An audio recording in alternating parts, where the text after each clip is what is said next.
What's up, guys? Welcome to episode 2 of Up Late Training. Today we got the man of many talents. I like that, many talents. Many talents, from flipping properties to building a meal prep empire. Just all around great guy and someone I'm super excited to have on the show tonight, Valentino, Perrina. So, I appreciate you guys having me. Going to tell some stories behind the scenes. We'll get real nitty gritty with it. So I'm excited to share some stories. How you really went from bottles to boss mode. And Promoter to nightlife. Oh yeah, nightlife to meals. What a change in the environment. What do you want to hit? Probably I know chest. you probably went to the gym today. I did, yeah. I'll probably do chest. You want to do chest? Yeah. All right, cool. You know what I used to do at Athletic Evolution? That was a good workout. You ever done 3-ways where you go 10 straight? Yeah, 10 straight. 10 alternate. Yeah, 10. I do those in the power room now on those machines because they're all unilateral. Yes. Like 21s, Yes. 777. Exactly. Those rip, dude. Yeah. Those fucking rip. Even with bench, sometimes I'll come here. I'll go to the midpoint and then I go full rep. I'm having trouble building up here, like this, up here. Like here, I feel like I'm solid. I can't here, build. it's up here, right? I can't build like this. Yeah. I know what you mean, like right underneath the clavicle. Yeah, I want that. Do you do a lot of? You're like, that dude's fucking. Yeah, exactly. It's hard, dude. It is hard to get that. Yeah. As we get older, dude, everything's harder. Yep. My test is 230. Yeah. Damn. Why don't you stop pumping? What the fuck? Because I'm trying to have kids, so it fucks with your fertility or whatever. Yeah. I would say once you have a couple kids, man, get on some pellets and 100%. There's so much shit you can do now. I know. Yeah, so basically I started my first business when I was 20. Yeah. I was in college, I tore my ACL, and I played football in college, and they took away my food scholarship. So I was like, I gotta make some money outside of this. So I started bartending. When I was bartending, I told the owner, hey, if I rent a bus from Sacred Heart and I bring it to this 20 minutes away, would you guys like that? Yes. So the bus cost me $400. It could fit 48 people. I charged $20 each. So I made like $500 per bus. Plus what I was bartending, so I was making like $700 on that weekend, let's just say. Yeah. I was like, ooh, that's interesting. I made a lot of money. As a young kid. I was 20. So when I graduated and I started going out, 21, you start getting back to the city, having a good time, meeting girls and all this stuff. I started bouncing because I need extra money on the weekends. From bouncing, I saw the promoters. I'm like, oh, there's a lot of money here, but no one's really doing it right, like how Miami and New York is doing it. I was used to. Yeah. So I started a promotion company, and we did really well out the gate with a partner of mine for like 3-4 years. Then we got approached to merge with a tech company called Tableist. So we merged with them. I exchanged MVP, which are a company, for shares in the company. Yeah. And I saw how like a company was run. And at the time, my brother started a restaurant. Right when they graduated, they wanted me to get into it. I said, I want to work for myself for a little bit before we jump in. After that, I was phasing away from nightlife because I was like, I can't do that forever. We started a company called Mrs. Perrina Marinara Sauce. We almost got on Shark Tank. We got into like 600 stores, and then we realized there's no money. Yeah. Like I was just turning my wheels, working fucking nonstop. I feel like you can print money in marinara, man. Like, you can do, but then I found out about distribution. Then you find out about slotting fees. They take them. yeah, So Stop and Shop, right? When you want to get into Stop and Shop, it's $10,000 per fee, per flavor, per size. Wow. You got to pay them for that. So we're like, wow, it's a pay-to-play game, and we don't have money. So let's not do that. Let's get rid of this, and let's start a new trade, because we had the restaurants with my brothers. Yeah. My brother was 450 pounds, and my dad had diabetes. So I was like, all right, let's start meal prepping them and see how this goes. Did you launch Nutray while still doing MVP? Yes, dude. Okay. So it was. So you didn't make just a cold-hearted jump. It was like you were kind of rocking both. So I was working Nutray. I didn't take $1 from Nutray for 4 years. Yeah. And then I was making my money from the nightlife stuff. But the problem was nightlife, I was working till 3 in the morning. Yeah. Then I would come back to the restaurant, pick up the food, and then deliver meals until like 8 or 9 a.m. And that's taxing, man. And I would do that, and then we would pack the meals, we would do the marketing, it was doing demos while doing the nightlife stuff. Yeah. So we did that for years, didn't make $1. Yeah. And then finally it popped kind of during COVID. And what's crazy, bro, is I remember meeting you back in 2008, 2009. And I remember back then, Ace and those guys were around, 617, Winter.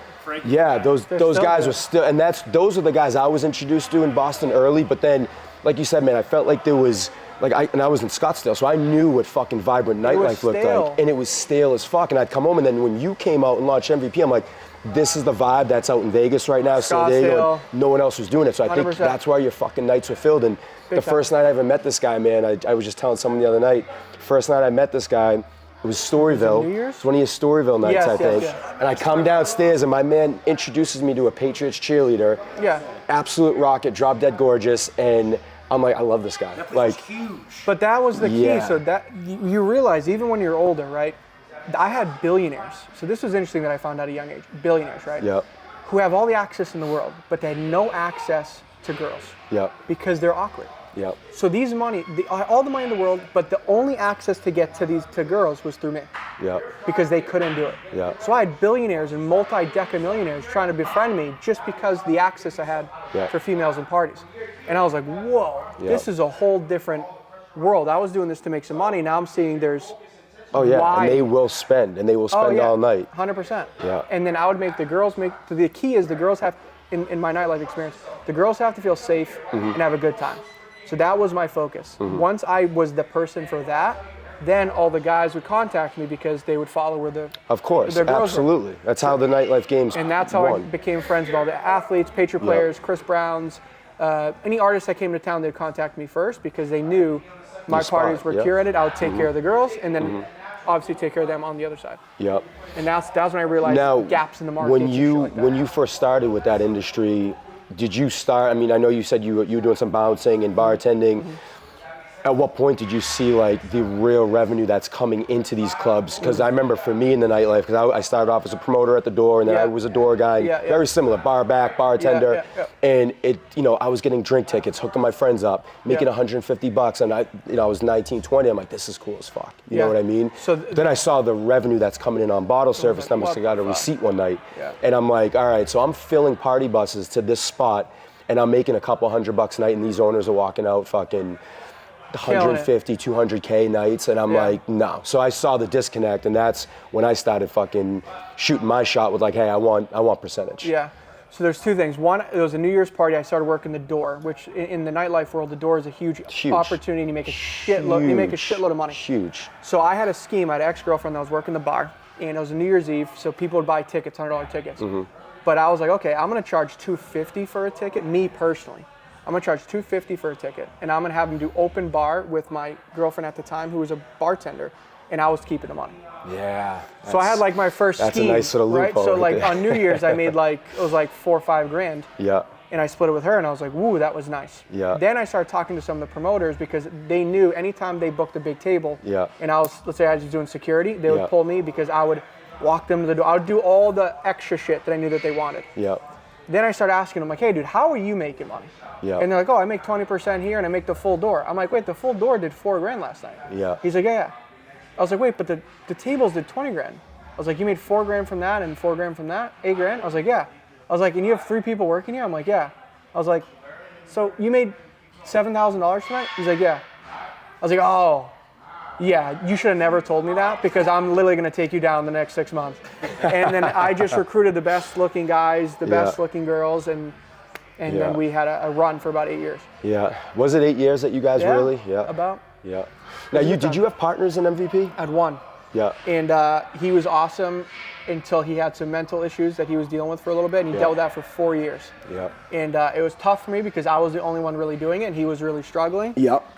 So it came to a point where I took it over full time, and he kind of just did his thing. What clubs were you in?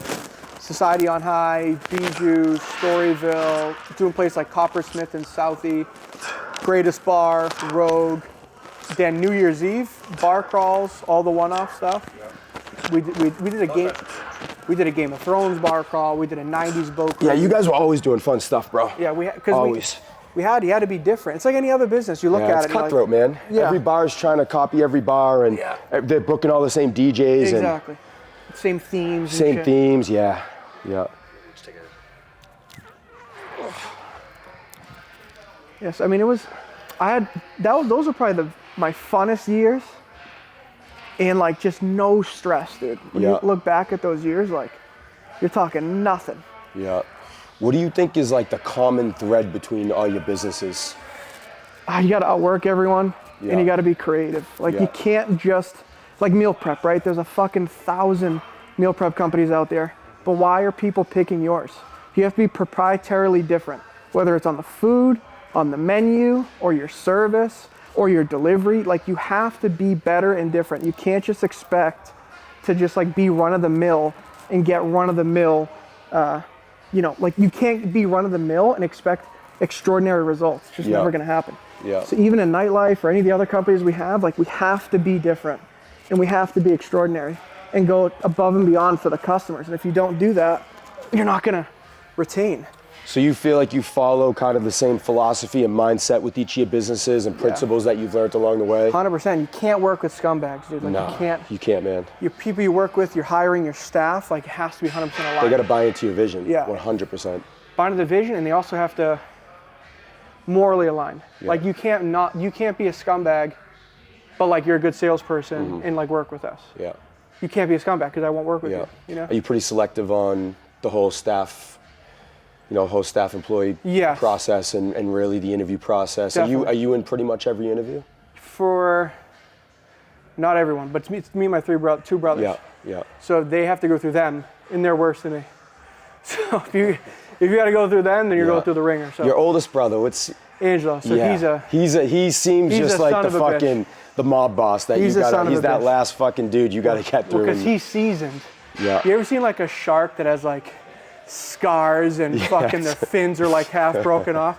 That's Angelo. Like he's seen. Yeah, and he's so had much. he's had a great transformation too, man. He lost I was watching 100 his journey for a bit, man, and it was inspiring, dude. He lost 120 pounds. He was working with a kick-ass trainer for a while. Yeah, and- he's intense. yeah. Very intense. But he needed it. Some people need like major accountability, and some That people. was like straight up boot camp army, like get Exactly. your fucking ass down and work. I don't do well with that type of training. I mean, I do, but to that extent, it was like a little much. Yeah, but some Have you ever people. been, like completely that out of shape? No. Yeah, so it's I've been bigger. Like my biggest I got was 232, What are you at right now? 222. Okay. okay. So you're like Yeah, I you've range. always stayed in good shape. though. Yeah. Yeah. But he was 430. I'm so happy I got my start in nightlife because I learned a lot of really great fucking principles in nightlife. So I interviewed a billionaire last week. His name's Ari Rasta something, and he started nightlife too. Yeah.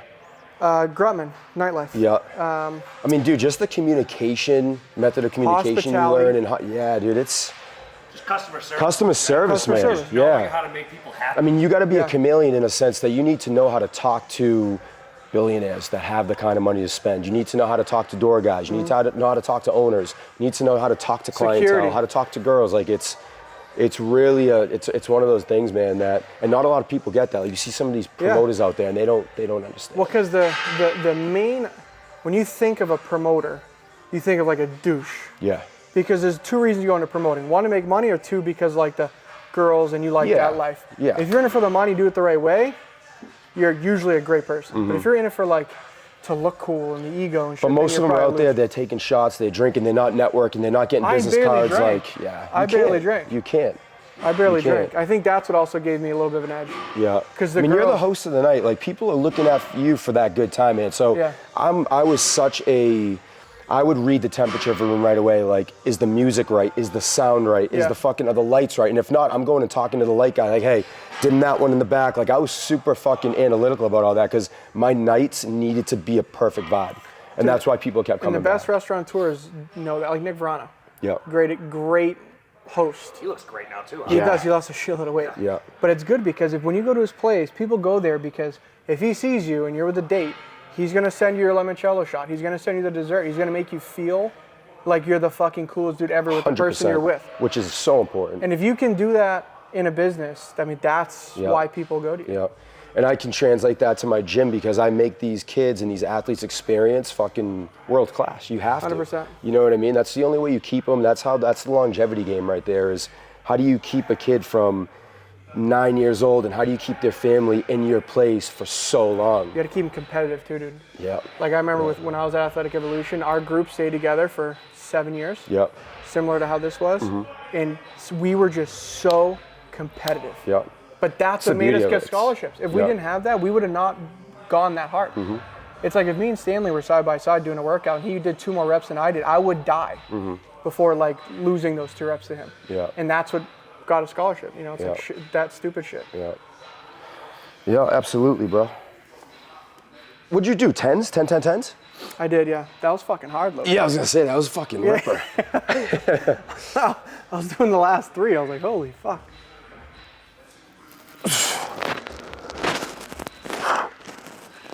Do you ever miss those club nights? I do, yeah. But for different reasons. I miss it's almost like when you ever think about college, you're like, what the fuck did I stress about? Right?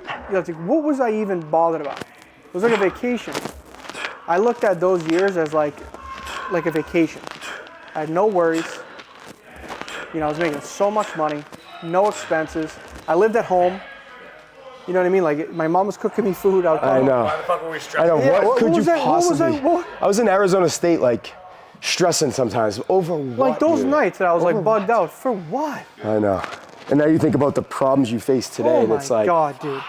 I would love to go back to those problems. So it's not necessarily like the clubs.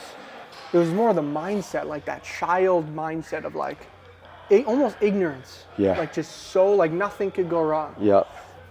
And then we get older and we get fucking jaded Yep. because of all the issues and shit that we see. Yeah. Because I had a lot of panic attacks a couple years ago, and that really fucked me up. Yeah. And ever since then, it's like, but then, you know. Did you have kind of like that fake it till you make it mentality? Not necessarily. It was more because I work with my brothers, right? So Yeah. they shit on me daily because I'm their brother. So it's like I had a problem where I would come home and I would work with them, right? And they would be treating me like a child because I'm their younger brother. But then I would be in Boston and be treated like a king to like my peers. Yeah. So it was like 2 different worlds. Two different worlds. Come I can home, relate get to treated that. like completely, everything I did was wrong, everything wasn't enough. I wasn't enough. Yeah. And then I would go into Boston and I was like this king and everyone Yeah. would treat me different and go out of their way to try to meet me and I was the guy to know. Yeah. So that was a little fucked up. Yeah. It's a weird It was tug of weird. war to go home and then what the fuck? Like, I'm not getting that respect. And at the time, my ex hated me. You know, she was like, you're doing the promotion stuff. I don't know how you had a girlfriend through those years. 8 Because I years. remember every time I went out, I'm like, yo, let's get after Yeah. it. My girl's here. I can't, yeah. So as soon as I would come home, it's like, again, my ex would hate me. My parents and my brothers were like, what the fuck are you doing? And then I would go out and get this huge high of like being this person on this huge pedestal, and then you go home. It's like Thursday Yeah. to Sunday would be like these highs. Yeah. And then boom, shut down to Yeah. reality. Yeah. And at the time, we're working so much, making no money. Yeah. You know, the restaurants were doing okay, but dude, Nutri took 3-4 years. The sauce, we didn't make $1. You know, like we did so much for so long, Yeah. didn't make $1. Yeah. You guys definitely had a lot of And then stakes in the fire, man. And then we got beat. Then you start to realize you can't trust someone. I lent my friend $100,000, didn't pay me back. I lent friends $20,000, didn't pay me back. I paid $50,000 for a website for Nutri. It broke, Yeah. crashed, Yeah. 100 times over. Then he got arrested by the FBI. Yeah. Went to jail for Ponzi scheme. So it's like I was. But all those failures, man, you know, they're more like lessons. You get growth from every one of them. Oh, dude, I'm telling you, I'm a fucking gorilla with those scars. Like when Yeah. you see that guy, like Yeah. you're like, what? Like that animal. And a lot what of the people fuck would did I never, do? they just meet you, they would never know that. You know No. what I mean? Like if people see my gym now, they see like the success and they're like, oh, you're fucking killing it, you're crushing it. But they don't realize like, I've been doing this for a Dude, decade no, now. the worst, the must be nice. When I hear someone say that to me, dude, it hits my soul. Yeah. I was like, Yeah. you have Yeah. not a clue Yeah. what's on the line at all times. No. The not sleeping, the panic attacks. I lived in a bathtub for 6 months. I crashed. Yeah. People Like, must don't be people nice. don't I'll see kill that, you. man. People don't realize that. And like recognition too, like, you know, you go years and years with no recognition, no one clapping for you, and then all of a sudden you start getting success and everyone's fucking your friend. Oh yeah, like now they're coming to your gym. Yeah. And I just got I was nominated and I just got the official I was awarded from the city of Methuen for Service Over Self award from the city. So Oh, that's cool. they're Like a presenting that to me community? next week, yeah, That's as cool. a community award. And I'll be honest, man, I got that phone call and this lady was like just like pouring into my soul, like everything you're doing. And I'm like, it just like, I'm not one to chase press and like, I don't need it. I used to back in the day. I used to feel like I was owed something.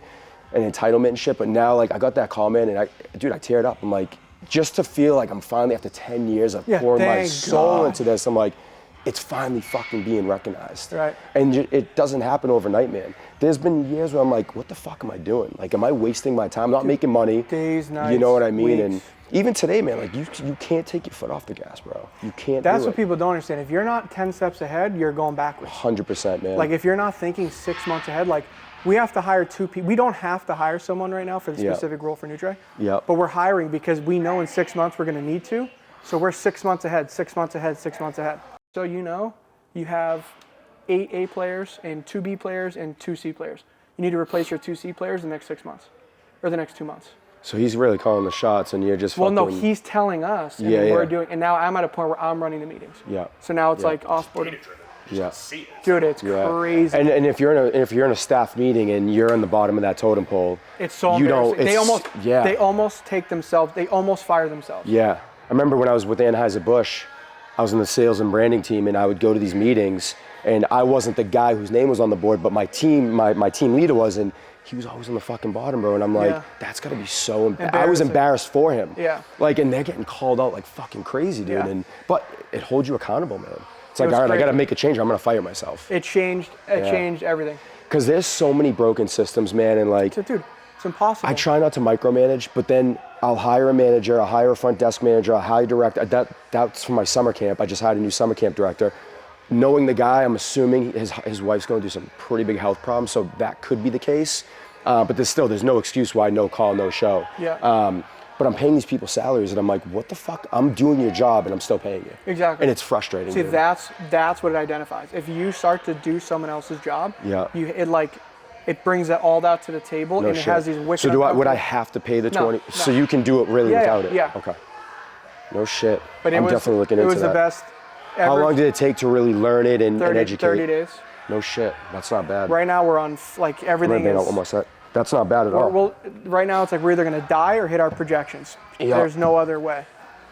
And for a business like yours, multiple businesses, that's important, man. Those numbers and statistics. Because are that's across all your businesses? Well, we're doing it with Nutre right now because that's where there's more departments.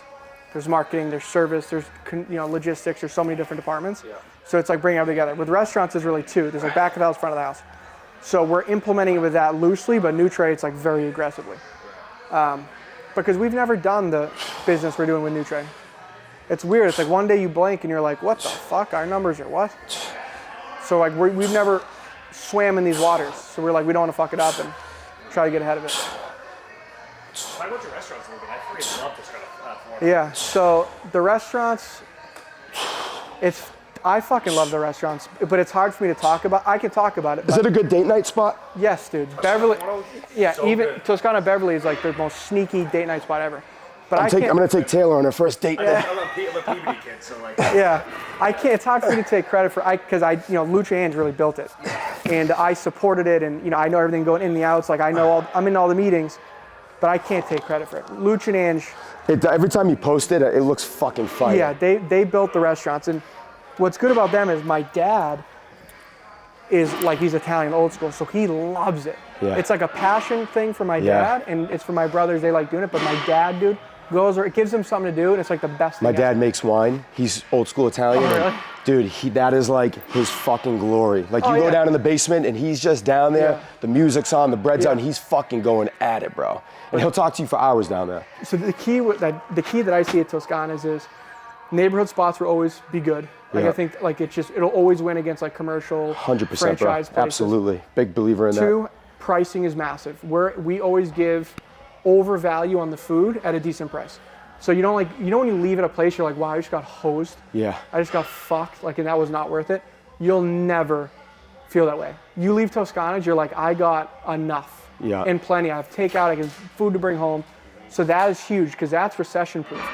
Because even with pizzas like at Forno, if you're in a recession, what's the cheapest way to feed your entire family? Pizza. Yep. You get one pizza, it could feed parents and a kid. Absolutely. So I like that part of it. Yeah. And then the pizza that we have, we imported a brick oven from Italy. Yeah. We have a 4th generation pizzaiola making the pizzas, and it's the best pizzas Yeah. because it's brick oven. People realize it's the brick oven and it's the dough. Yeah. And then the other curveball, what people don't realize is with the sauce. A lot of people's sauce, they put sugar. So like Bertucci's, they put sugar. A lot of these people put sugar in their sauce, but it makes you feel like shit afterwards. You ever had pizza and after you feel like shit? And sometimes you have pizza and you don't feel like shit. It's usually because of sugar in the sauce. So we put no sugar in our sauce, and the ingredients are all top of the line shit. Yeah. Sauce can make or break your pizza, man. And the dough. And absolutely. It's like a fucking art, dude. Yeah. Dude, when did you become the fucking... I always laugh at this when it pops up in my stories. When did you become the espresso martini connoisseur? Dude. Bro, everyone... So crazy. they send him a shot, and I've done it several times. I still get They send him a shot of the espresso martini, and it's like, they tag him and they're like, what you think? What's your thoughts? Bro, this guy's got fucking espresso martinis just on a story, like on a line. The fucked up thing about that, I started that in 2016, okay? And you still get them. And I still get them. And I don't even review them anymore. Oh my God. So dude, when David Portnoy started coming out with his reviews, I loved espresso martini. So I was like, dude, I get it 10 different places. It tastes completely different each place. Every single place. Some suck, some are great. I might start reviewing them. Yeah. I started reviewing them, and all of a sudden I'm like, holy shit, dude, these people are loving the reviews. I would get like 90 tags a week. And then... But your reviews were pretty spot on. They were funny. Yeah, because then people would actually follow them. Then Bailey's contacted me. They had, we'll give you 10 grand to do a tour. Yeah.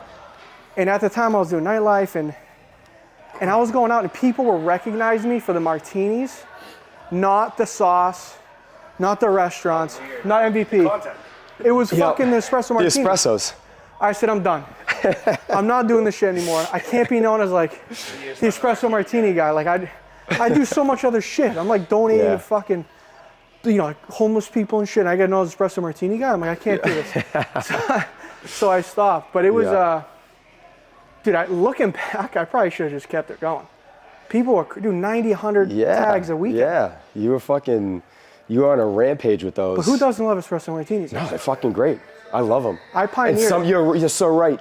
I've never had a similar one to. They're all different. 100%. Completely And different. I feel like even since like 2016, now it's like a freaking like an Oh, epidemic. It's a staple, dude. It's a fucking Like over the last 10 years, it has just gone from like, oh, well, I'll get one to now it's like you can't go out. I'll die for one. Yeah. You can't go out without getting one. Dude, we sold at Forno. We sold 170 on a Friday night, like 2-3 weeks ago.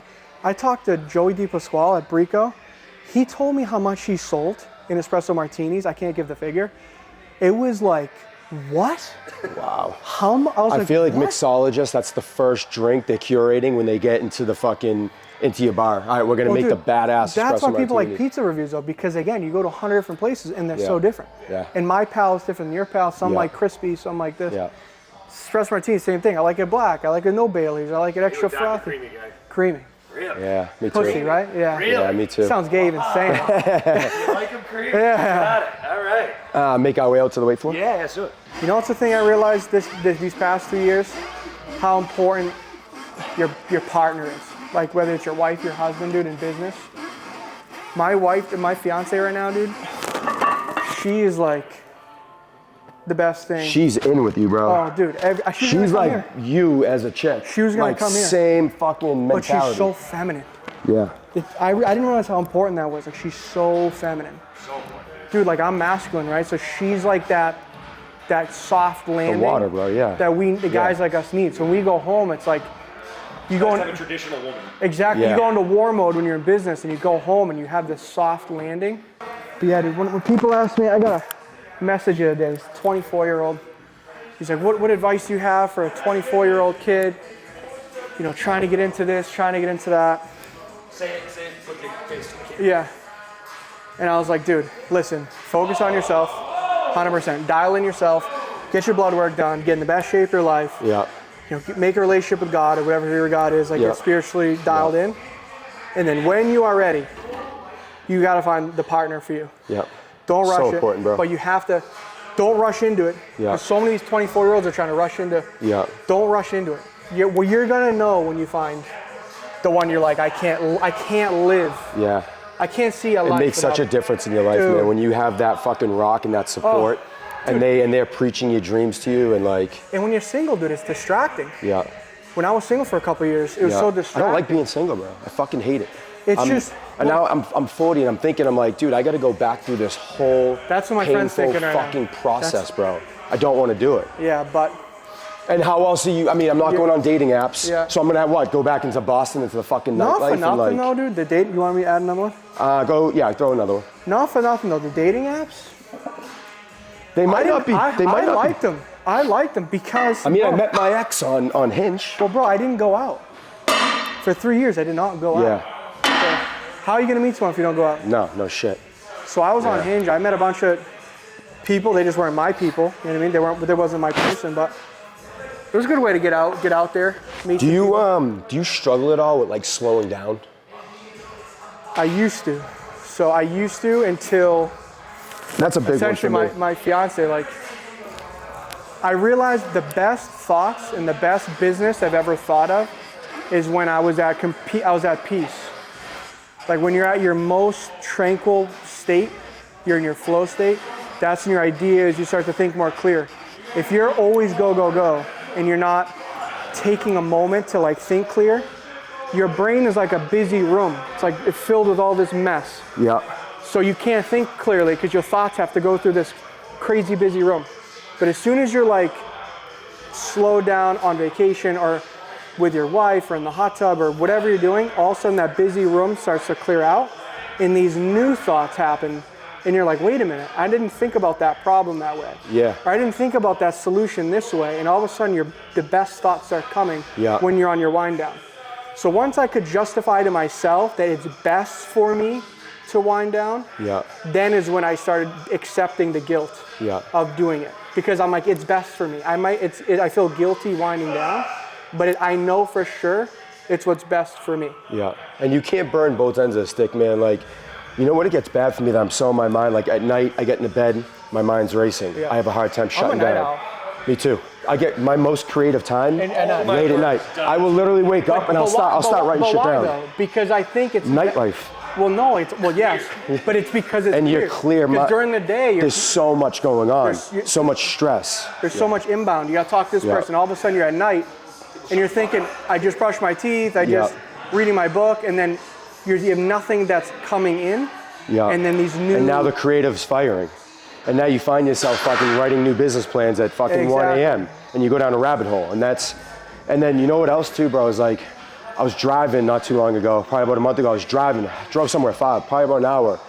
Dude, the whole drive, no fucking music. I was so in my mind. I love music, bro. I jam out to music all the time. I made that whole drive, and I got there. I got to the red light, and I'm like, I'm not even listening to fucking music right now. I'm so minutes? In my head with thought after thought after thought. And I read a study the other day about how many thoughts just fire off in your brain. It's like thousands. Thousands, bro, in minutes. And I'm like, it makes sense. 100%, dude. You know what I mean? And I used to feel a lot of guilt. We didn't go on vacation for 7 years. My family never took a vacation. I think Angela and Luch didn't take a vacation for like 11 years. And mine was like 6 or 7 because we had guilt. My dad built us to be work, and our whole life was valued on that. So we couldn't take a vacation because of guilt. Until that realization happened is we're best when we go away because we're going to come back better for the people that we're leading. Come back reset, yep, absolutely. And then also, we have so much respect from the people that work with us that we don't feel guilty going away because they know that we need it. Because we outwork them. My dad does pretty well. He has a fucking 2004 baby yellow Prius that has 350,000 miles that he bought from an Albanian at midnight in Brooklyn. And it costs $3,500. No shit. And that's what he drives. I love that. He lives in a beautiful house and he can do whatever, but that's his preference. I love that. So for us, dude, we grew up around that. So I'm not going to fucking get a Lamborghini and shit with him doing that and make me feel like an asshole. He's going to look at me like, what the fuck? Yeah, right? What did you do during like those lonely spells? Like, how were you coping with that? I read a lot of books. Yeah. I got like really into like neurology. I read books by Dr. Caroline Leaf. Writing it all or just reading? Reading Dr. Joe Dispenza. And then I started to journal a little bit. My journaling was kind of scary because once I saw the shit I was thinking on a book, I'm like, whoa. I'm like, this isn't good. Like, I'm not in a good place. Yeah. So I had to surround myself with people like my parents. I was doing things like I really slowed down, went out for walks, went to the gym more, and started to just look at things different perspectives. The whole thing was trying to adjust my perspective. What am I grateful for? I'm alive, I'm breathing, I'm walking, I have legs, I could see. And then just drilling that into my head until I actually felt something.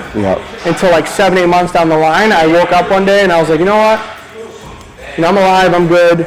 Someone woke up with cancer today. Like, it's weird to... Yeah, when you start putting it in that perspective, and you start seeing some of the shit that's really going on, it's like my problems aren't that bad. Yeah. If I could wake up, breathe, see, my parents are healthy, my Did you ever tap into meditation and... Yeah. So I did that exercises? I did that for 2 years. Yeah. Did it help? With me, it did not help, but for 99% of people, it did. Yeah, helps me crazy, man. I'll take a break literally mid-afternoon. Yeah. I'll probably after this, I'll go up and I'll get a fucking quick 10-minute reset. I use the app, not MindBody, Headspace. Yeah. So it's Headspace. I throw a 10-minute on or a 20-minute, and dude, I come back downstairs. Different. Yeah. My energy's different. My vibe's different, and it's just I kind of need it now. You know what I mean? Yeah. So I did it for a while. What helped me was YouTube affirmations at night while I slept. Yeah. That helped me. But when I meditated, I need to get out of my head. My anxiety was so in my head that like it made me overthink my breaths. Yeah. And it made me my anxiety breaths shallower and almost with this very specific. You almost bring it on more. Because you're thinking I'm meditating because of my anxiety. I'm not meditating. And that's overpower. Yeah. So I had a lot of that going on, but what helped me was like sunshine, walking. Dude, sunshine, vitamin good D conversation, is so. not eating shit. Yeah. Dude, your nutrition plays so much. Your gut, dude, your gut is everything.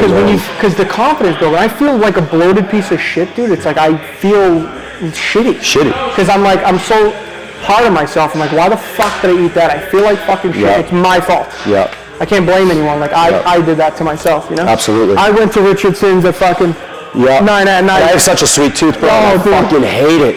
Oreo tiramisu, fucking cookie skillet. Like I had kind of one of these the other night, like a little epiphany. Have you had a moment where you're like, fuck man, like I've made it. Like I'm proud. Like do you feel like you'll ever have that moment, or do you feel do you step back to be like, fuck man, like I've done some amazing things? No, I haven't hit that. Because my brothers, dude. Yeah. I have my brothers like, you're a piece of shit all the time. So for me, so that's still fucking, so it's tough. The little brother syndrome is still fucking, tough. You start to have that moment of clarity and like, I'm feeling good, and then there's fucking Angelo like. You're a piece of shit. If I told him I was at the gym right now, he'd be like, you're a fucking loser. So it's like, that's how I live. But no, I think this past 6 months, I felt not like I made it. I felt like we're at a path that I'm very comfortable like I'm on a boat that I'm very comfortable being on. But a piece of you has to step back and say, I'm fucking proud of how far we've come so far. Well, yes. In the past 6 months, yes. Before that, no.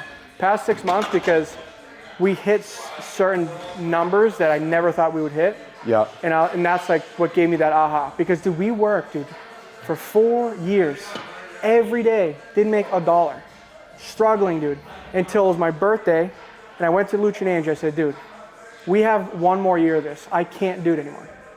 I was like, there's so many other things we can make money on. Like, it's been a year. I mean, it's been 4 years. We can't do this another year if we don't make money. Yeah. We made a couple switches to the website, and then we started to see incremental differences from 100 people, because we couldn't get past 100 people ordering Nutrade for 4 years. Really? Because it was a la carte. Yeah. So people there wasn't a subscription. It was ordered. That was it. Yeah. So we couldn't break it. So you could, it's hard to project on that too. Dude, so it was a fucking nightmare for cooking. It was a nightmare. So finally we switched to subscription. A couple things changed, and we went from 100 to 500. I'm like, okay, we're on to something. Like now at least there's progress, and then from there we've been incrementally been able to scale, But I've been hearing about NutriMeals for 2017. Long time, dude. Long time. So it's like, it's definitely like been a brand that people have like associated with the space for a while. 2017, dude, but it's been, dude, when I tell you like the amount of shit that we've been through, dude, chefs, issues, accidents, we've been through so much shit with this company, and then to finally see it through when we were gonna quit is pretty, I wouldn't say like prideful, but like, I could You were really close to like closing up shop. I had a meeting at the office. Lucha and Ange brought him in. I said, dude, we have 12 more months of this, or we're going to stop and we're going to focus on something else. Because We could do so many things. Did you go real estate? I could have done real estate. I could have been a sports agent. I could have done anything. What? Well, I could have went down that path, or I could have worked with a guy like Drew Rosenhaus, who I had a relationship with. You know Drew? Yeah. So I was managing J.C. Jackson for a little bit, the cornerback for the Patriots. I hired Drew with him, whatever. So I could have worked alongside him, and then done there's ways that I could have made millions by just referring agents to Drew. Wow. In their contract. There is a way that the way the agents get paid, they get 2.5% to 5% depending on their contract. Yeah. So let's say Gronk signs for $150 million, he gets 2.5% to 5%. However, if I referred him to Drew and I made a deal with Drew on the side, hey, listen, I'm going to get you J.C. Jackson. However, out of your 3%, I want 1.5%. And then I wouldn't have had to been an agent, but I could have been brokering. Brokerage, referral fees. And then I would have handled the business marketing side. So, okay, Drew handles the agency part, like the contract with the players, and I'll deal with the brands, the marketing, the PR, and you guys pay me retainer. Yeah. You pay me $6,000 per month in a retainer, I'll get. So you wouldn't really get a percentage of the. I would have got a percentage of the contract. Gotcha. Then I'm going to take the retainer from the players paying me for their marketing. Yeah. I could have got 20 players paying. Residual on players' contracts. Yeah. Exactly. And at the time, J.C. Jackson was about to sign a max guarantee with the Chargers. He got like $80 million. I would have made, I don't know, it was like 180, 200 grand just off that one player. In a lump sum. Just lump sum. Yeah. It's not like over fucking X amount of time. And then still have the residual coming in on top. Yeah. Exactly. And then a retainer. Yeah. Really? Because That's fucking. Yes. Yeah, you can make money in that world Well, for no, sure. of course you can, but I didn't know there was. And I didn't know there was a world that you could refer. In either relationships from the nightlife. So you got an opportunity to do. I was. Oh, so you were doing it. You were actively doing it. I had managed J.C. Jackson for 12 months. No Biggest shit. nightmare of a human being you've ever met in your life. So he didn't know what Martin Luther King was. He didn't know what Airbnb was. He didn't know what a mortgage was. He didn't know what rent was. Just new football. That's it. Dumbest Where was guy he I've from? ever met. Florida, Dade County. Damn. I got him a free deal, a free Jeep from Dan O'Brien. Yeah. He gave him a free Jeep. I did a deal. In 30 days, guess how many miles he put on this car? If you were to guess. 30 days. 30 days, how many miles? Now you have to think big at this point. Yeah. From Foxborough to Gillette. I mean, that's not that many fucking miles. Very close. Yeah. Yeah. You know, I mean, we'll just say 8,000. 22,000 miles. 22. I said, JC, what did you do with this car? Who'd you give it to? What did Drive to fucking Florida? Wait, 22 in 30 days? 30, he must have gave it to someone to do. What the drugs. fuck? He smoked- Transport? He smoked so much weed in it. Dan said, obviously you can't smoke. He got into a high-speed chase. The cops called me. I remember that too. Okay, you guys remember that? Yeah. Was it on the news? Yeah. Yeah. The police called me on the chase with JC. Hey, just so you know, we called Dan O'Brien because the license plate went back to Dan O'Brien. At the time. Really? Yes. Yeah. So the license plate went down to Dan O'Brien because it was a corporate car. Yeah. Dan O'Brien calls me. Hey, JC is on a chase with our car right now. Like, you have to call him. I call him. I said, dude, where are you? I'm home. I said, did you just go on a high-speed chase? No. I said, bro, yes, you did. They just called me. And I said, I just got off the phone with the chief. This is the deal I made. They're going to come to your house. There's 3 cops. You have to apologize. That's all they need. This is the height of BLM. Do you remember the height of BLM? Yeah. Oh my God. Yeah. Okay, so cops are, black, Yeah. that whole thing. Yeah. So they get to his front door. He opens the door. He says, fuck the police. Slams the door in their face. Oh my God. They call me back. This just happened. I said, guys, I'm begging you. Just let it go. I'll make it up to you. I'll have him send a letter. I was like, he's not in a good headspace right now. Please let him go. We'll let him go. That day, Dan O'Brien calls me, and I called JC. I said, are you fucking retarded? You know they could have arrested you, right? They did you a favor. No, he's like, no, these niggas be, because I'm black and this. Maybe I'm thinking about the Jones situation. Cyrus, someone on the Patriots. No, it was Jason No, it was Jackson, JC. bro. Yeah. Yeah. Okay. And he said no, they just chased me because I was black. I wasn't even high speeding, whatever. It's whatever. Dan O'Brien calls me and says, hey, bro, I can't, clearly this guy, I can't trust him with my car. I got to go grab the car. I told him. He picked up the car. He calls me. All within one day. He goes, bro, it has 22,000 miles in this car. He said, I can't sell it. He said, I also can't get the smoke out of the leather. He said, he must have smoked 1,000 times in this car. Wow. I called JC. I said, what are you doing? And all he wanted, Dan, was 2 story posts a month for a $60,000 Jeep drink, and he didn't even post. And then dude, he had 2 agents stealing from him that I caught. I audited his books, so I hired him Drew Rosenhaus. A year happens, he's about to get his max contract. He fires Drew a month before he gets his negotiations. And he hires this guy from, this Jewish dude from New York. I looked him up. He stole from Revis. Huge articles. There was 1,000 articles how he was in a lawsuit with Revis. And I sent it to JC. I said, JC, he's in lawsuits with his players for stealing. He said, no, he said he didn't do that. I said, JC, it's in the news. You can read the affidavit. Drew Rosenhaus is the guy. I said, Drew has a relationship with the Patriots from Gronk. I said, that's your guy. You want Drew. He did $2 billion in transactions. Fired him, so I didn't get paid. Oh my I dealt God. it for 12 months on the 11th month. And not a fucking... Because I was going to get paid by Drew on the contract. Wow. And I lent him 30 grand. So you had to deal with a nightmare for a year, and you lost money. And I lent him, well, he gave it back, but after 8 months. Fuck. He said I need it for 30 days, and he was a gambler. He had a gray card at the Encore. I don't know if you know what that is. It's free. Yeah. When they walk in, they fucking, I'm like, dude, what are you gambling? Damn.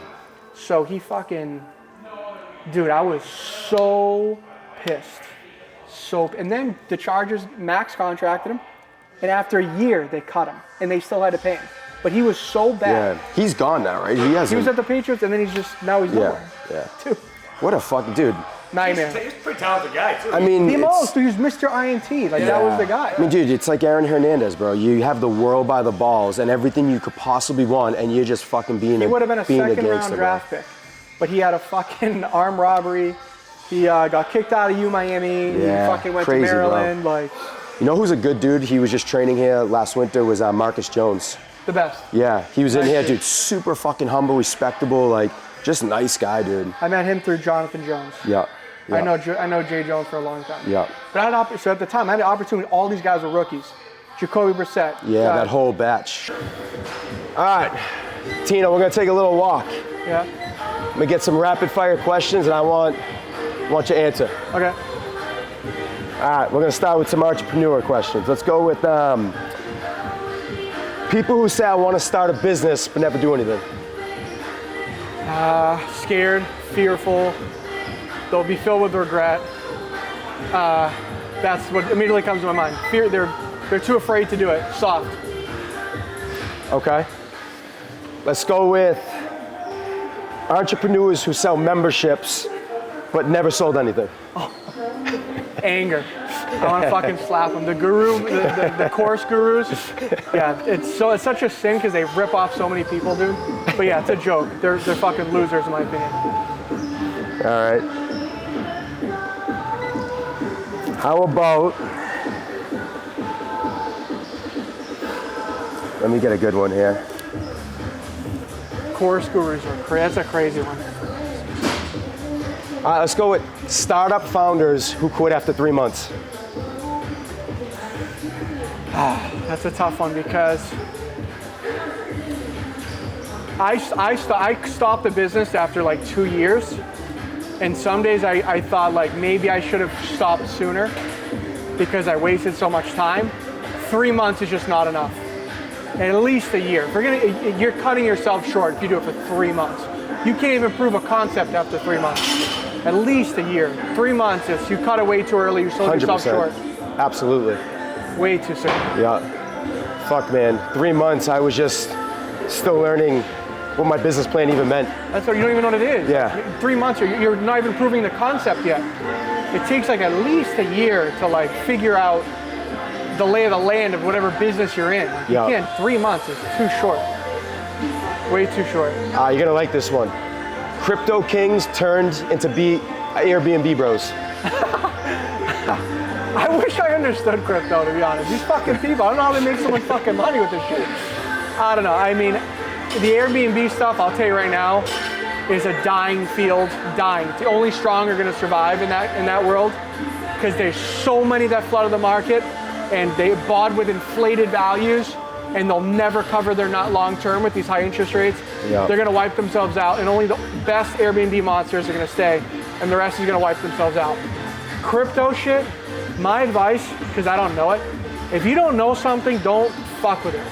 Yeah. Like, just stay in your lane. Like, if you know stocks, invest in stocks. If you know restaurants, do restaurants. If you know gyms, do gyms.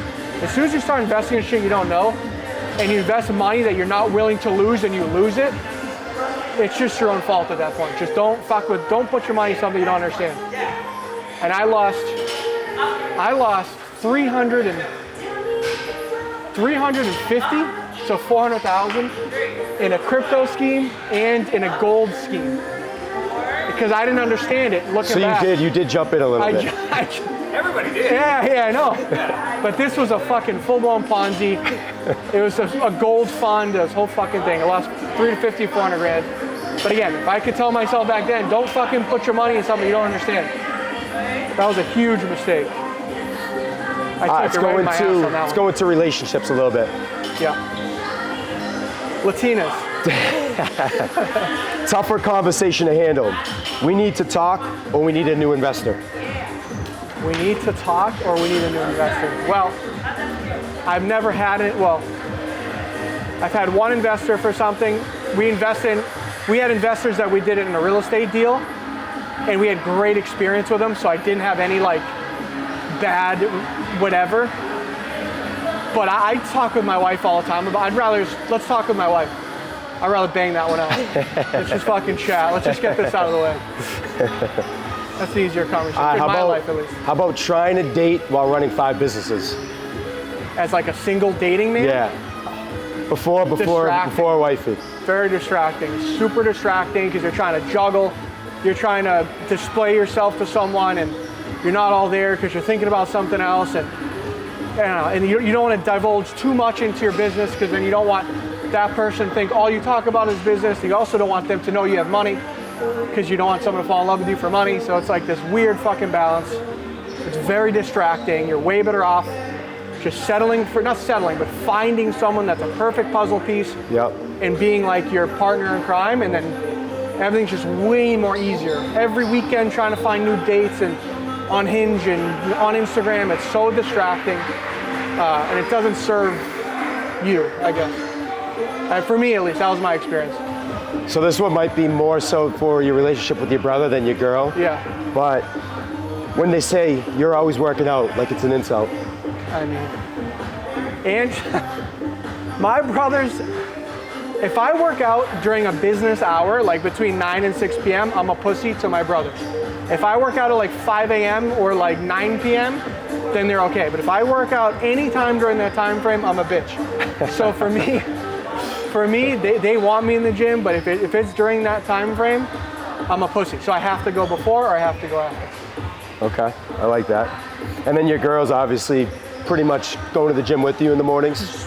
She's fucking jacked. I couldn't even take pictures next to her in Aruba, dude. I look like an absolute whale. I'm like, dude, get away from me. She's completely jacked. You know, she's built like a fucking freak. So it's tough, dude. Me next to her, dude, I literally have to go to the gym because of her. It's not even for me at this point. I look like an asshole next to her. I gotta keep up with the Joneses. How about dating someone with a 9 to 5 when you're on a 24/7 grind? That's an interesting thing. Me and my relationship works so well because she owns a business, so she understands my hustle and she understands my perception, and it also helps with her schedule. So if I need her to be home for the dogs, or I need her to be home for something, she's malleable with her schedule. So for me, it's so much easier dating her because her schedule is so lenient compared to like a 9 to 5. For example, if I want to take a vacation this weekend, we could just go. If someone works a 9 to 5, they have to request a day off for Friday. Like your schedule, you're always kind of, you're not as free as you want to be when your wife or girlfriend's working 9 to 5. Do you feel like with her, you know, if you were to be with someone 9 to 5, would it kind of be a deal breaker for you in a sense? No. I don't think so. I dated someone with a 9 to 5, and the reason it didn't work was not because of her 9 to 5. It didn't work because a bunch of other things, but the 9 to 5 didn't really affect much. When you have kids and shit, maybe different. Because it's like if I'm working 24/7, you're working 9 to 5, who's taking there's some compromise of who's taking care of what, Absolutely. All right. Which is more painful, a failed investment or a bad first date? Oh, failed investment, dude. I've had so fucking many, dude, that when you hear that it's gone, there's no worse feeling of like, hey, by the way, that 200 or 100 or 50 or whatever money is gone. And then you think of how much it took to make that money and then save it and then invest it and then to now know it's gone because someone's a scumbag. The thoughts it puts in your head, it's like, this is why people murder. This is how people can get to the point of like strangling someone with their hands. It's because someone stole their hard-earned money. I would have to agree with you wholeheartedly on that. Being a bad first date. Whatever. I'll see you tomorrow. Yeah, I'm like Nemo, dude. Tomorrow's a new day. Who are you? I don't even know who you are. Oh, dude. The amount of you're gonna like this one. Red flags on a first date. Yeah. No ambition or orders Alfredo at a fucking 5-star Italian restaurant. No ambition for me. For me, it's like there has to be two values. I bring this value, you bring this value, and there's kind of like a meet in the middle. If you have zero ambition, you're just like floating through life, that we can't connect on certain conversations and important moral like directions of where this family's gonna go. Connection's so important, man. If I'm teaching our son to be motivated, this and that, and then you're on the other side of the spectrum teaching them to everything will be okay and lax and this and that, we'll never be aligned. So if you have zero motivation or zero like drive, then we just can't long term. I mean, we could date, but I can't long term. I can't look at you long term. With you on that. Ever pitch a business while on a date? Kinda. With like to not your girlfriend or your wife, right? Like someone you knew. Yeah. Brand new fucking first date. Yeah, I have. Yeah. I was like, listen. Guilty. I got this land in Naples, and we bought it for $1 million. And after we split these lots, we're in for it's a 1-2 each. Total cost is 1.7. Guess what the sellout is? 2.4 each. She was like, yeah, I really don't give a fuck. Not caring at all. Yeah. But she was pretending to like, yeah, of course. What's your closing cost? Like she knows. She didn't know shit. She's just trying to find some buzzwords that would relate. She's like, mortgage. I'm like, what? What's your mortgage? I'm like, what the fuck? I don't know. Let me see what else we got here. All right, fuck it, let's go with it. Dating a Latina. Best thing ever. Best thing of all time. And I'll tell you why. Top three. Give me the reasons. I'll tell you why. Because they are built on morals, how like old school Italians or Greek or Lebanese are, which is, I wouldn't say there's roles, but okay, the man's a provider and the female's the feminine person who's gonna take care of the home and stuff like that. How I was raised is on that principle. My parents came from Italy, so that's their dynamic. So for me, she completely understands that. Yeah. She's so empathetic. She's so caring. If she sees me down, she'll do anything to get me in a better mood. Yeah. And she knows when not to push. She knows how to cook.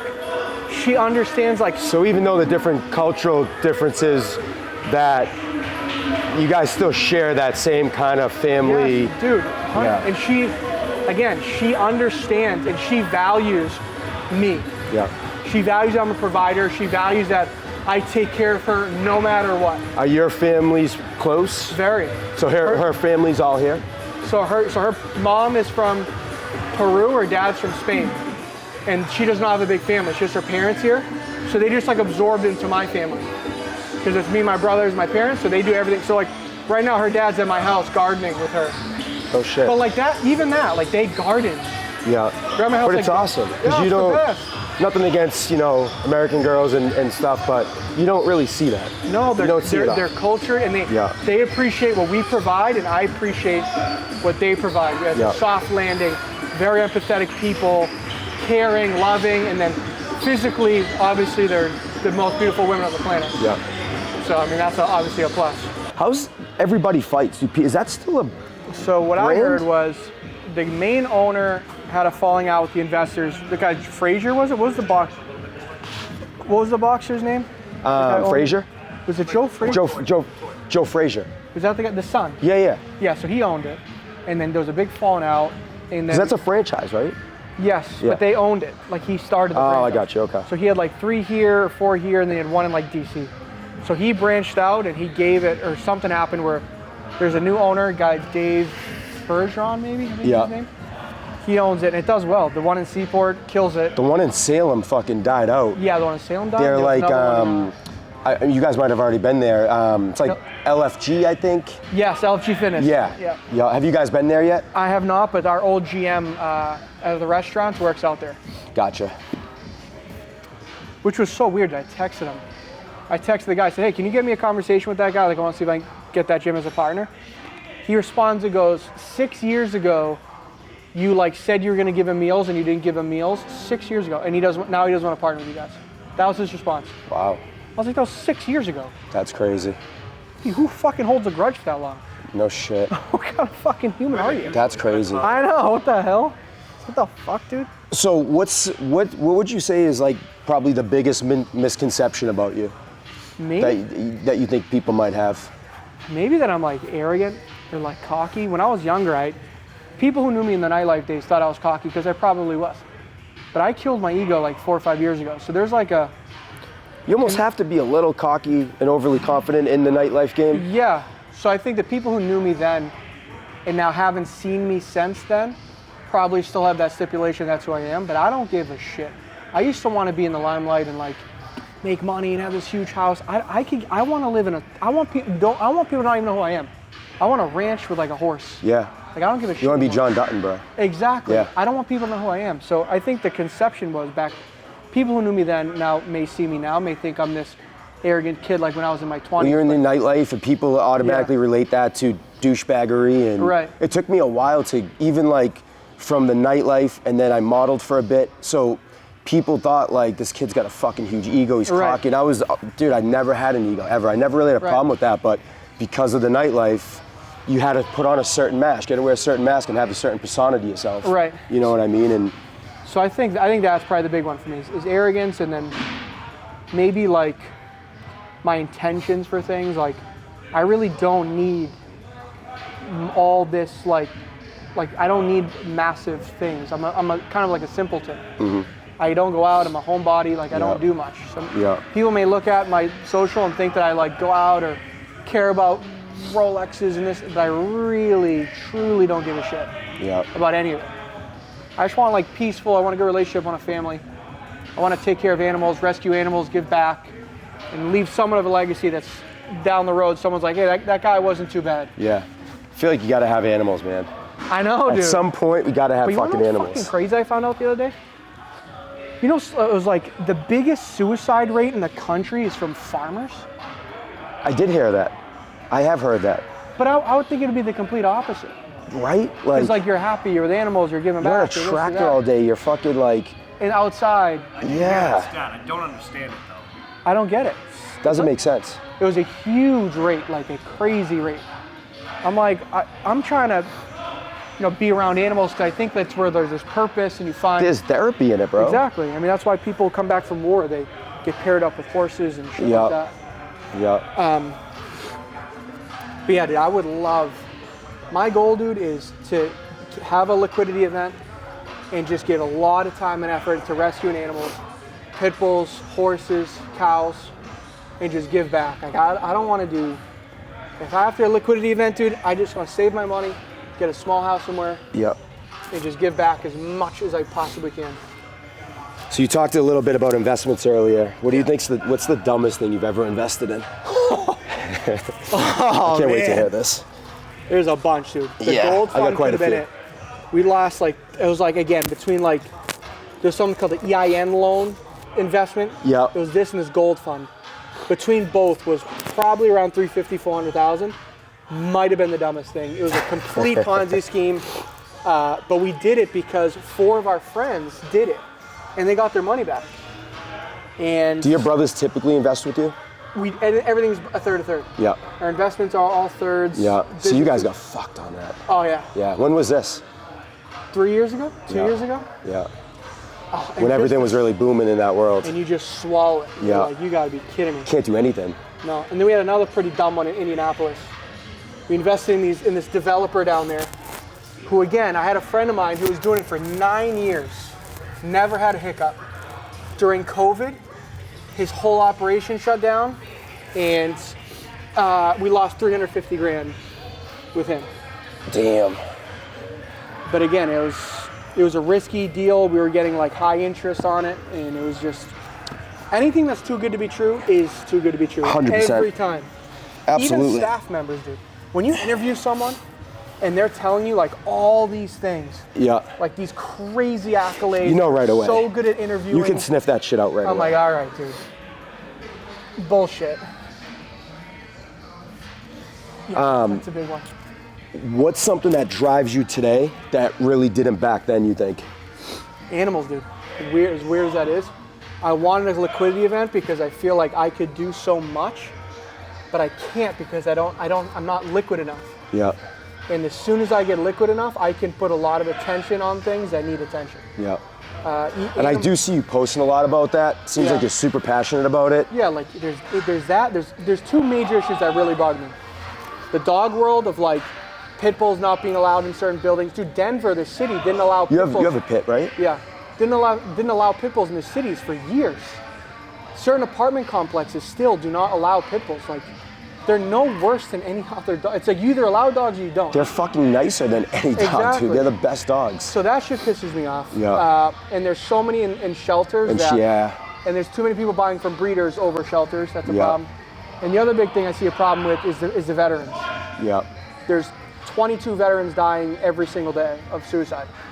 There's clearly an issue here, and it needs to be addressed. So Yeah. whether it's by the state needs to be addressed, or there needs to be more personal, private money, private sector needs to give back to that community because it's Yeah. too much.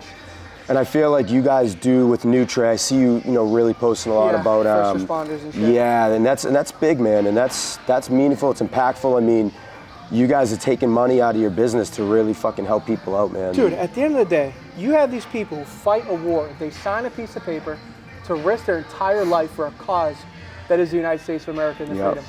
They come back after serving their life and family on the line, and they're having issues, and the country is not going to support them. Nothing, dude. There's Nothing. a fucking problem with Nothing. that. So they need more attention, and it's again either the private sector or the state needs to be addressed. In terms of the Have you tried stepping into that world at all with seeing like how you where you could take it and how you could? Not yet, because I can't until I can see a 12-month plan where I can actually make an impact. I can't. As of right now, I make an impact with homeless people because I give 500,000 meals so far to the homeless shelters. I know I made an impact there. But if I can't know 100% how I'm going to make the impact, I'm not going to go to it yet. I need a plan first. Yeah. I need to talk to certain Absolutely. people. I got to And like you said, you got to be liquid enough to really fucking be able to take something like that on. And I need some time. I need enough time to do enough R&D Yeah. of where the issues are. Like, where along this chain is it broken? Is it the VA hospitals? Is it the pension plans? Like, where is it that's becoming an issue? Mental health, there's not enough facilities for these people. Exactly. There's not enough facilities, and that's RFK. RFK is at least bringing some attention to it. Like, he's focusing on the food dyes and the food, which is awesome. Which is huge. But he also, if you look into him, he's a huge believer in animal facilities for PTSD and mental facilities. Instead of giving people benzos, anxiety medications, which I'm very familiar with, you try to fix it on a homegrown first. Absolutely. Bring them into sun, get them good food, get them Straight in front up of holistics, animals, man. giving some purpose, which is taking care of something else other than themselves, because that's what God created us to do, is focus on everyone else, not yourself. You're not the center of the universe. Yeah. Unfortunately, you're not. You're here to give back and help Absolutely. others. You're here to serve, man. Yeah, so if you can figure that out and help people with mental health issues, I think that's somewhere I could also help with. Yeah. But I need time. And I can't, with what I'm doing right now, I can't do it yet. Yeah. But I'm confident, man, with what you're doing, it's gonna naturally gravitate you towards that direction anyway. You know what I mean? And yeah, God favored me in weird things. I have a lot of weird stories that He's done for me, and things that are unexplainable. And do you go to church? And I went to Catholic church growing up, and I switched to a same. I switched to a Christian church because where are you now? Christian church. There's a place in Boston called something Hills. Fuck is it? It's at Royale. Really? Isn't that crazy? On Sundays. No shit. On Sundays it switches. Wow. That was like my church at one point. It's called Song Hill, I think. Love praying there. We actually had a promotion in Scottsdale called Sunday Night Mass, and it was totally church themed, and we crushed it, bro. We That's played the sick. whole thing up, and it was really well. But Royale, man, I don't know if like holy It's tough. shit. But the Catholic Church is interesting because it's very old and it's very. Especially what's going on right now, and Yeah. it's fucking crazy. I mean, dude, I grew up Catholic, and that's all I knew. And I went through. Obviously, I made my first communion, got baptized, Yeah, made my communion, my confirmation, and I went to Catholic church all the way till I was probably 22, 23. Yeah. And then when I moved home, I was 28. I tried going back to Catholic church, man, and I wasn't feeling it in my soul and my heart. And I'm like, there's a disconnect here. My dad would be like, just come with me. And I moved to Reading, and I went to. St. Athanasius. Yes. I went in there, bro, and something lit up inside of me. Good. And I'm like, this is what I've been looking Usually for. it's the pastor, dude. Oh, It's 100%. It's the people preaching. 100%. It's the scripture. Yep. But the reason why I liked the Christian was because it was young. It's it was vibrant. song. They explain it. Dude, It's I was just like, I would go, and you just like, it's the weirdest thing. You cry, like things just spew out of you, and then you see someone else, and they're so vulnerable, and then someone else will come talk to you, and you start telling things you never said. But I just love how they analyze the scripture and they relate it to your everyday life and how you can apply it. In a modern way, dude. Yeah. Because it's tough to try to transcript the Bible. Yeah. It's tough to read the Bible, period. It's tough to translate into modern era. Yeah. Because the things they're talking about are so out of touch with today. Yeah. But then if you really think about it and look into the perspective how these new age pastors are telling it, it's like, wow, that's relatable. Now I get it. That's what Joseph was saying. That's what Jesus was saying to this person, or that, like, it starts to make more sense. Yeah.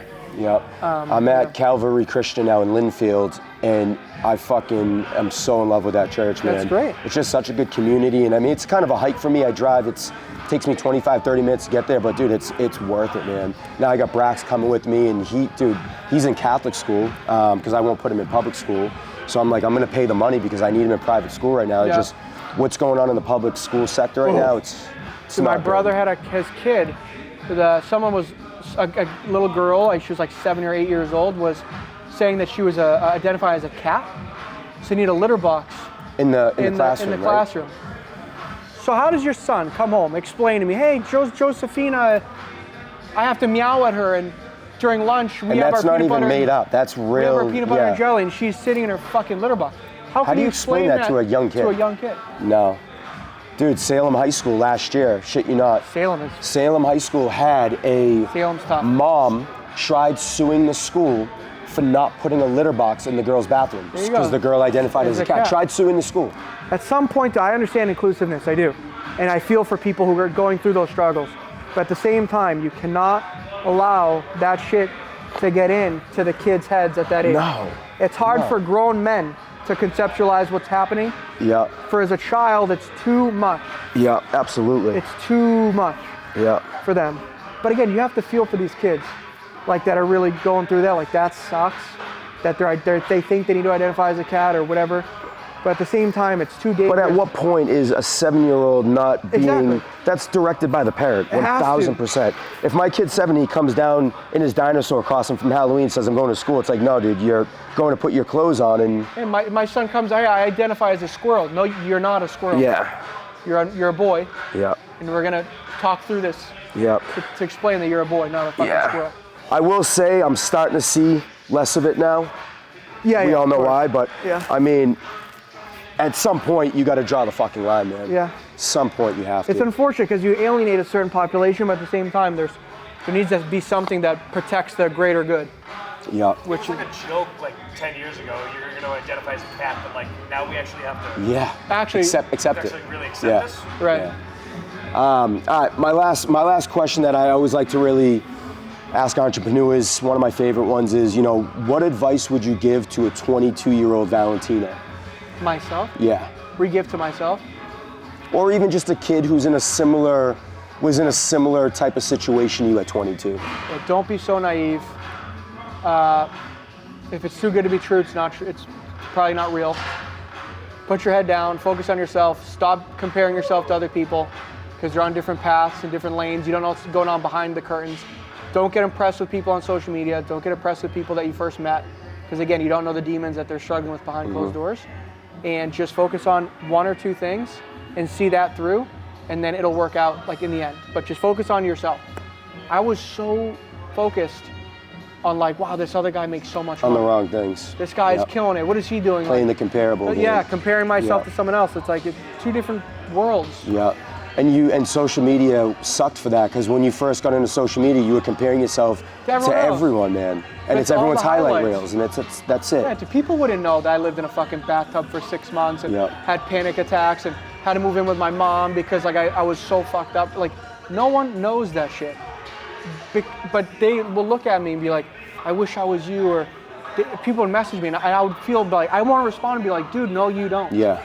You know? You don't know the demons inside. Yeah, like you don't know the skeletons. shit that's going on. Yeah. You know, No, that's great advice for sure. You know, people, you can't, comparing yourself will kill you. Cool. If you want to give any shout outs, if you want to, let your viewers know anything about yourself, now's the time. I mean, we uncovered a lot of good stuff today, man. So, I appreciate you definitely coming on for sure. Yeah, I think for shout outs, appreciate you guys for having me, obviously. I would say if someone's going through mental health issues, to seek help, like talk to someone, don't internalize it. And as a man, it's not weak to see a therapist, or it's not weak to tell your vulnerabilities to somebody. That's actually strong. The weak people hold that in, and then at some point it bursts out. But if you're going through issues, man or female, whatever, don't internalize it. Talk to somebody. Go to a therapist. You're not weak to do that. It's actually a strong thing to do. Yeah. I guess that would be a message to the masses, I guess. Good, man. I appreciate that. I like that. All right, guys. Thank you guys for tuning in to episode 2. I want to thank once again my man Valentino for coming by. I'm sure we'll be seeing and hearing about this guy a lot more in the future. Hope so. We now carry Nutrient meals, which if you haven't tried one yet, they're up in that front lobby. Grab a meal. There's muffins. There's fucking all sorts of good stuff. Peanut butter protein balls.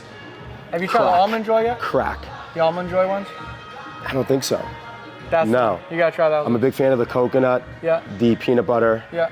And what's the other one? The birthday. Is it the birthday cake? Yeah. Yeah. I'm not a big fan of the red velvet. Red velvet. The raspberries. Raspberry. Yeah. Kind of a weird bitter. taste. Yes. Because it's raspberry and peanut butter. Okay. So it's too bitter what of it a is. taste. Some people love it. I don't like it either. How often do you guys come up with new flavors on those? Once every 3-4 months. Like we just dropped lemon.